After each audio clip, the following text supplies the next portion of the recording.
Hi, Wonder Writers.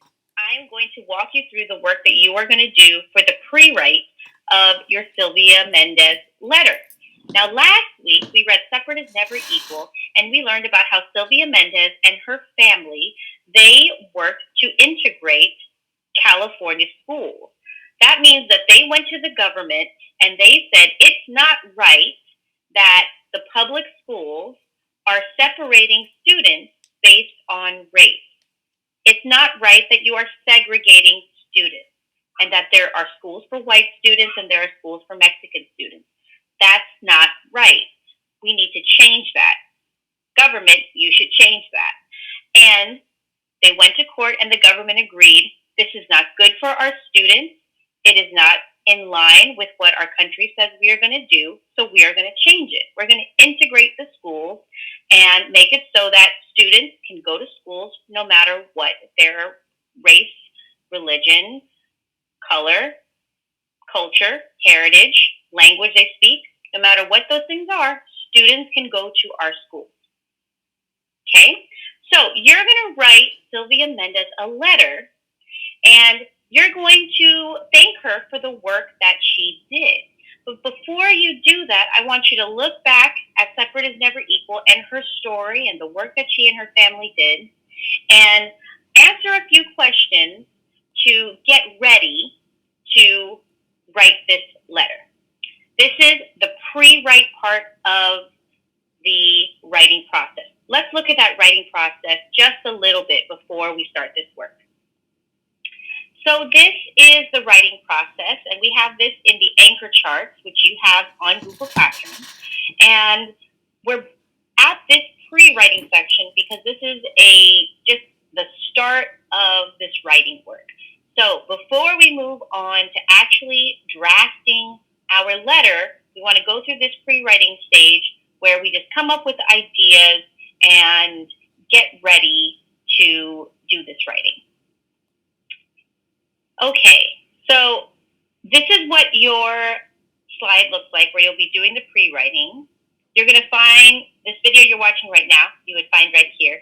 And I've given you a link to the YouTube video so you can re-watch the read aloud to help you with this in case you need a reminder of what happened in this story. So you can re-watch that if you need to, as many times as you would like to. And over here you have just 5 questions, and I've given you some space where you can respond. You don't have to do this in complete sentences, but you should put several ideas down here, all right? So I'm looking for more than one word. You want to put down, it might be a list of ideas. You can respond in complete sentences if you want, but it should not just be one word, all right? So your first question is, what happened to Sylvia Mendez when she was in 3rd grade?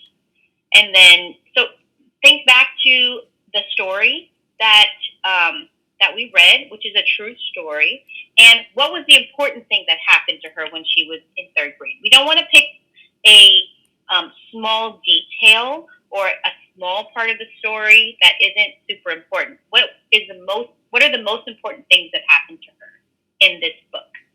And then over here it says, what do you think that Sylvia Mendez felt when the secretary said she couldn't enroll in the school? Now, we talked about reading like books are gold and how we experience the experiences of the characters. So what do you think she felt and what do you think she thought when that happened to her? Try to put yourself in that scenario to fully experience the story. Now over here it says, how did Sylvia Mendez and her family change schools in California? This is a big deal. Because of her and her work, schools in California and throughout the country changed. What happened before they did this work? What happened afterwards? How would schools be different if they hadn't done this work? And down here, if you could talk to Sylvia Mendez, what would you say to her? All right.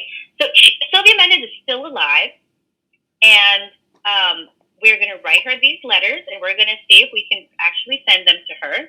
And what would you say to her about what you know about her? Think about what you've learned about her in this book, and what would you want to say to her? What would you want to thank her for? What what would you say if you could have a conversation with this person? And then over here, similarly, it says, if you could talk to Sylvia Mendez, what questions would you ask her? If you had to ask her 2 questions, what would those questions be? Think about that. Say you had to ask her 2 questions. All right, and I want you guys, students, I want you to think a little bit more than, I don't know. All right, if that's your starting place, I understand that, and you're going to sit with it a little bit longer so that you can come up with something you would say to this person and something that you would ask her. It's okay if you don't have an answer at first, but I want you to stay with it until you do, and those are the responses that you're going to put in here. Okay? Writing assignment for today, you're going to complete that pre-writing. Make sure that you submit it and you turn it in when you're done. It is due today, Monday, October 5th. And tomorrow we're going to move forward with doing our first draft of writing this letter. All right? I'm really interested to hear what you will say to her. And this is a great way for us to just get started on it and to get our minds thinking before we do our writing. All right. Let me know if you have any questions. Ask those questions on Google Classroom. And I look forward to reading your writing. Bye-bye.